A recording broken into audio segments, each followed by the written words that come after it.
94.3 The Dude is very grateful to our men and women in uniform. We're proud to recognize local members of our military by turning the spotlight on them right now in our Soldier Salute. I'm your host, Sergeant First Class Retired Don Sorensen, and on today's Soldier Salute, we're speaking with South Carolina Army National Guard Staff Sergeant Brad Mincey. Brad, tell me about yourself. Well, I have been married to my wife, Renee, for almost 20 years now. I have two beautiful twin daughters, Ashlyn and Alexis, who are almost 11 years old now. I am an art teacher at Batesburg-Leesville High School and have been there for almost 7 years now. And with my time in the Army, I was initially an active soldier trained at Fort Jackson here in South Carolina. Then was stationed at Fort Meade, Maryland for my AIT, where I got my certification in photojournalism. Then my first and only duty assignment was at Fort Riley, Kansas, and stayed there for 5 years. Didn't have any major assignments there. Did get to go to Fort Hood and return to Fort Meade for some additional training and for a couple of events that we were able to cover. Then got out for several years, went to college, went to both Midlands Tech, and then also went to the University of South Carolina in Columbia. And got a degree in commercial graphics at Midlands Tech and got my teaching degree in art education from University of South Carolina. I'm also, as you mentioned, a South Carolina National Guardsman and a photojournalist in the South Carolina National Guard and have been in almost 20 years in the Army now. Brad, what I know of military photojournalist comes from Ernie Pyle. I think most folks have heard that name, U.S. Army photojournalist. Correct. Sounds like a great job, man. Tell me a little bit more about that. So I've done this job since I was active duty, came in 1996, got out in 2000 for active duty, and really loved this job. It was personally just the greatest job that you can have in the military. As I said, I was out for several years. I actually had a 9-year break in service. I didn't come back in until 2009 into the South Carolina National Guard, and just really missed being in the uniform, missed the camaraderie, and after looking around at some different options, decided that the South Carolina Army National Guard was definitely the way that I wanted to go. So I continue to have this job, and like I said, it's just the greatest thing ever. You know, one day you will be out in the field with soldiers, and they're training, and you're literally rolling around in the mud with them, shooting pictures, taking video. You're talking to them, getting to know them, the things that they've done, their experiences. And then the next day, as we've got coming up, we'll have change of commands, and you're shaking hands with generals and colonels, and you just never know where you're going to be. And the opportunities that I've had to do everything for training, shooting, throwing grenades have been great. Brad, you've got a 9-year break. You went to college, you learned a couple trades, and you became a father in those years, man. Tell me about that 9-year break. When I first got out, it was mainly because I just couldn't get any of the options that I wanted. We were pretty highly loaded at that point in time, so I decided I was ready to go to college. So that's what I did. I got out, went to school, already married at the time, and got my wife pregnant with our kids. She worked with a recruiter at the school that she was working at, and we started kind of talking, and just was missing the camaraderie, was missing the uniform. And in fact, when I got out, we were still wearing the Woodland BDUs, and that was one of the main reasons I got in. I just wanted the cool ACUs and to wear the beret that nobody else said I didn't have the chance to. But I really got in because I found out that the job was still available. I could still do my photojournalism because I love to shoot photos and images and video. I've done this since I was a young guy.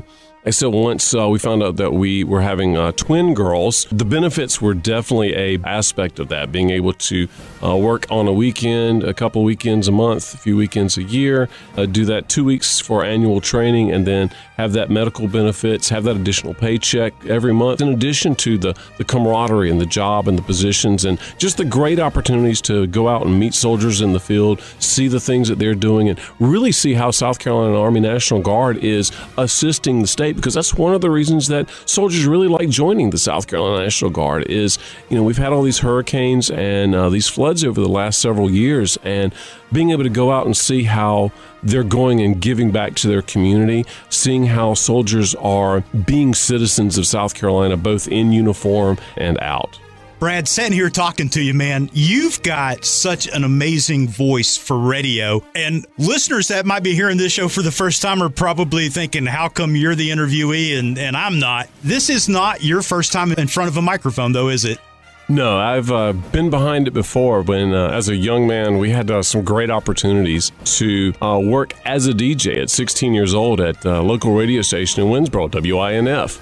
And it was a great job. It was a great experience for someone like me that unfortunately a lot of youth nowadays don't quite have that same opportunity to do, but they do a lot of the YouTube videos. So there are ways for kids nowadays to still go and get some of those same things. But being behind a microphone was a great thing for me to be able to do. I really enjoyed talking to people. In fact, I still do this occasionally at my church and other events, and have the opportunity to speak, and I'd like to do more. One of my favorite things to do as a young man was be on the stage. In my local town, we had the Pine Tree Players, and this was a small theater group, and was able to do singing, acting in front of a small group. So those types of things were really, really good.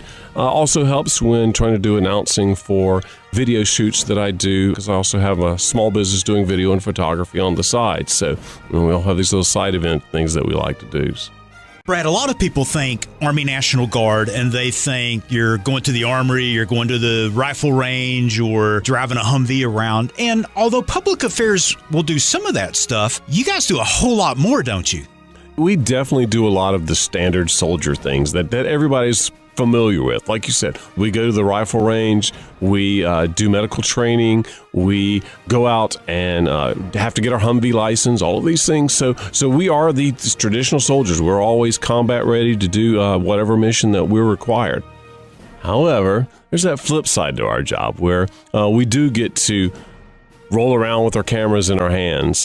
We can shoot some videos. We get to interview, talk to other soldiers, everything from E1 all the way up to 2- and 3-star generals. So it's really a great job. It's a wonderful experience to be able to have. I've been very blessed to not only have this as an active military, but to also have this in the National Guard. Yeah, the National Guard these days is not the same guard that most people would think of 10, 15, even 20 years ago. We, over the last several years, have completed and participated in all the major events that have gone through. We are there with the soldiers, informing the public of what we're doing. We have visual audio imagery. We have social media where we post these things out to. So not only is it really good for us to get the exposure, but it really lets the folks back home know what their husbands and their wives, their children are doing out in the field and how they're giving back to South Carolina by being in the National Guard. Brad, public affairs is not a typical National Guard job. You guys have your photojournalists, your writers, your broadcasters. What does it take to be a soldier in public affairs?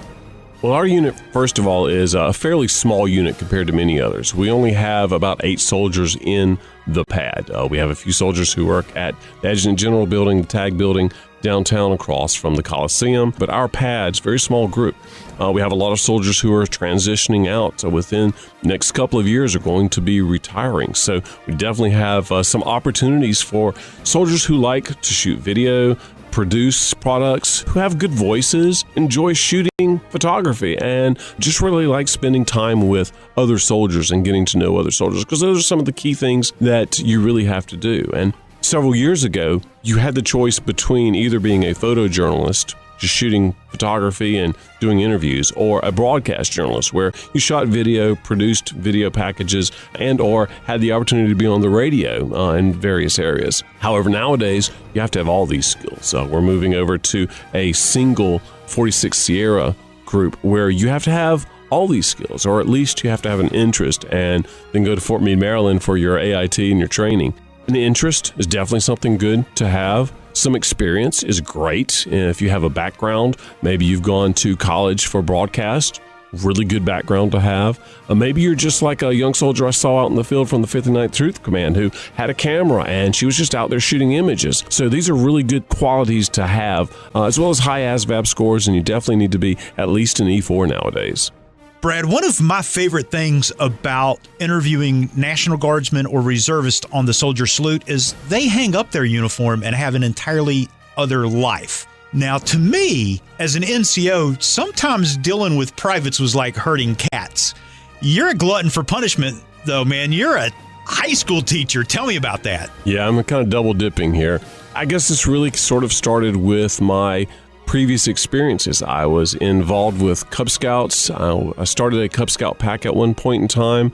I was involved with Youth 2000 when I was in Kansas. And then, as we were discussing earlier, when I was at Midlands Tech, I was basically kind of an unpaid teacher's assistant. So really got the enjoyment of being with young people, particularly teenagers. And so really kind of got that mentorship mentality going. When I'd gotten out of the military and was kind of looking at what do I want to do with the rest of my life, I kind of put my two and most things I enjoy of art, photography, videography, those things, and being with youth, and decided, hey, let's put those two together, and we can now be an art teacher, and we can really mix those together. And it's really fun to see those students who you have an impact on, even though sometimes it doesn't seem like as many as you would like it to be. It's definitely nice to see a student several years later. I've even helped a couple of my students join the Guard, and it's great when I'm out in the field and, hey, how are you doing? And get to talk to them and say, hey, Mr. Mincey, how are you? And have that great conversation, that rapport together with students who you've helped bring up through to help them get to their adulthood. Thanks for joining us in our Soldier Salute, presented by Little Pigs Barbecue, serving Columbia since 1963 with that bodacious buffet, and by Lexington Guns and Shooting Range, veteran owned and operated.